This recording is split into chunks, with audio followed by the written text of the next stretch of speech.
So there's a very specific demographic that I'm hoping to reach with this video, and that is kids my age, 20-somethings, younger teens, specifically users of social media. I have a list of words and concepts that to me sound quite dystopian, and I kind of just want to talk about it, give my input on it, in hopes of inspiring a little bit change. I was just scrolling on YouTube and watching various videos and whatever, a bunch of which talked about the increasing amount of kids these days that want to become influencers.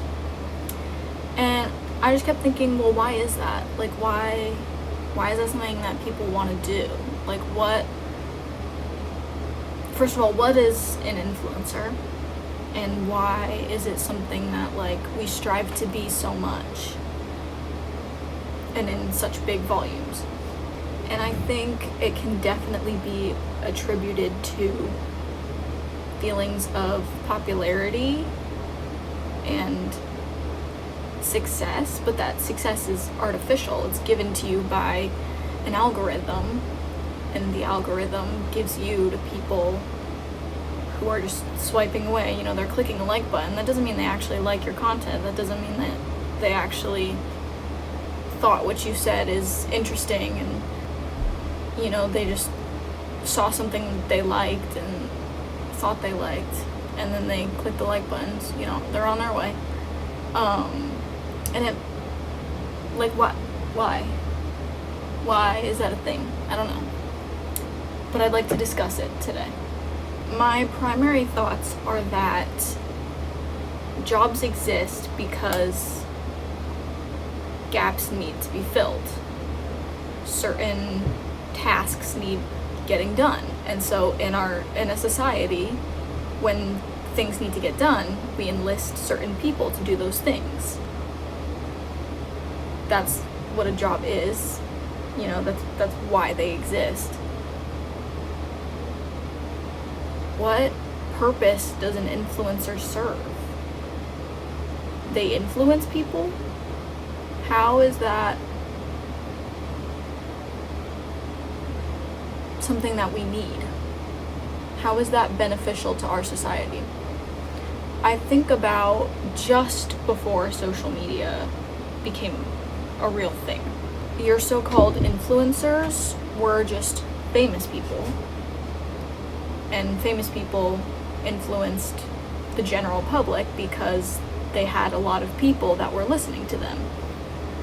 The only difference is that, well, actually there's a couple of differences. The first being, these people are successful and famous, and they have a bunch of people listening to them because they contribute something meaningful to the society. And usually that meaningful thing is a talent, like singing, acting, comedy, etc. And it's this popularity because of that talent that gives them voices to speak to such a broad amount of people. And so when, you know, Madonna wears, I don't know, some crazy outfit that influences a very large group of people and becomes the new cool thing because she is a person of value in society. And then we think about it now, and it's like who is an influencer that is an influencer because they are valuable in the same way? And I can't give you a name. I don't think that there are any. I have written down, influencers used to simply be celebrities who expressed an opinion to enough listeners that a trend emerged, right? And these people were famous because they had a real, unique talent. Now, most influencers become successful not through achievement, but by simply fitting into the algorithm and standards required by mindless watchers. And I'd like to emphasize the term mindless watchers, because you think about it, again, using Madonna as an example. A bunch of teenage girls in the 80s liked her music. The product was her music. And, music has already been established as something that actually holds meaning and holds value, not just to a society, but to the individual. And so whatever she said, people wanted to listen to. Not because they think she's some random person who for some reason holds value. Not because she was put in front of you by the algorithm and talked in front of you and you were like, oh, let me just do what she says because she's credible based on the person that put her in front of me.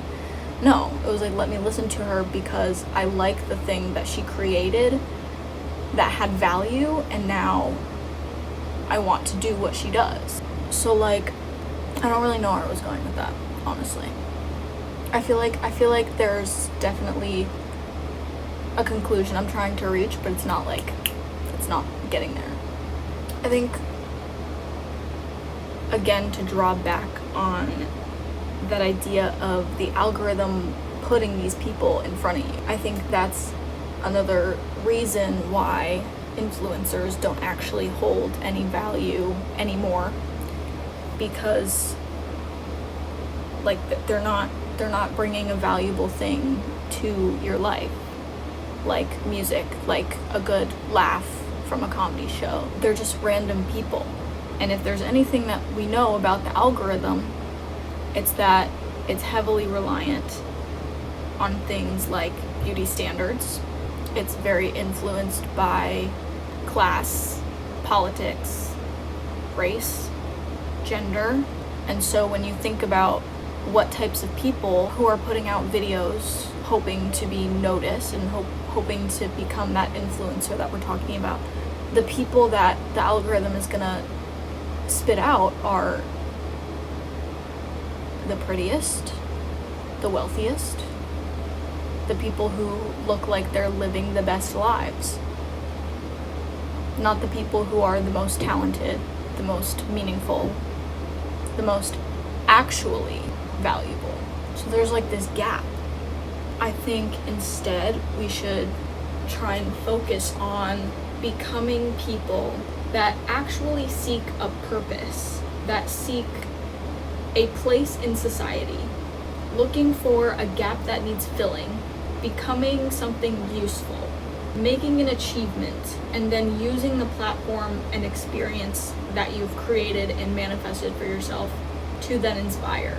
And in that way, you're an influencer, and you can use social media to do it, but you're doing it in a way that's authentic. I think that's what we're lacking today. That's it. I think authenticity is what we're lacking.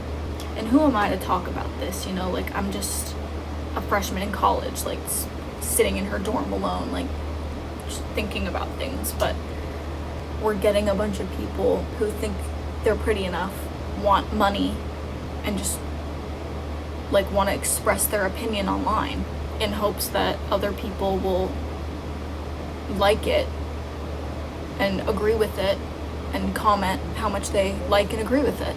This video essay was very unorganized, but if there's one thing that I want you to leave this video thinking about, it's A, how can you be valuable?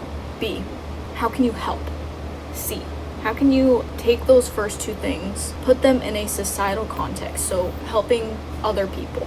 And D, how are you going to take the influentialness that you've earned doing those first three things? What message are you going to send people?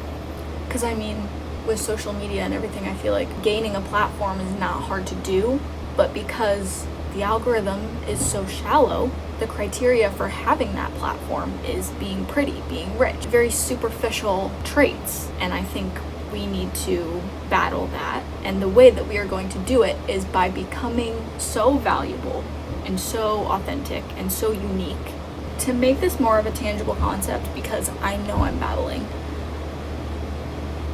I need to stress the idea of the way in which people build their platforms to then influence people. It's very, very different now versus then. Before, people, like I've been saying, have some sort of meaningful value, a talent, whatever. And they use that talent to gain popularity, gain voices, gain a platform, and then they use that platform to influence other people. Now, you gain a platform by being pretty and posting on social media. And that's artificial. And the fact that there are so many things now that we rally around that literally have artificial in the name, like AI, that's scary. That's just my 2 cents. But I don't even know. Thank y'all for watching. Hopefully that sparks some ideas in you.